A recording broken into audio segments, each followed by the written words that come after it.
Another change that Common App is making, I guess, kind of in partnership with this, is the additional information section. You used to have 650 words, but now they've reduced it. So it's 300. So before, I mean, you've used it to do like personal challenges, maybe explain extracurriculars in more detail, unusual academic situations.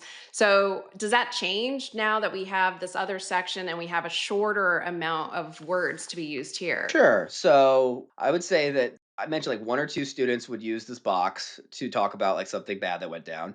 And then another three or four, I can't think of any examples, but they would just use it to explain a situation or talk about something. And often I was a little iffy if they should, but it was like if anything that was confusing on their applications. So a lot of stuff like that, but that's often pretty brief. I remember a student like what I was thinking as a student clarified what he identifies as, like his nationality, because he has a pretty mixed heritage. Like there's stuff like that. Like that's Okay. where the band aid section is. And yes, if they're like Yeah. pretty surely, if there's something you want them to know, it's often just not even words, but like I call them yellow flags. Like, if there's something that's confusing about like your thing, yeah, go ahead and try to break it down as clearly and just write a paragraph that really explains what's going on. You don't have to do a lot of Mhm. insight. I guess I'll bounce back to you though. Is generally the 80, 90% or 100% you're doing with students. That's your job.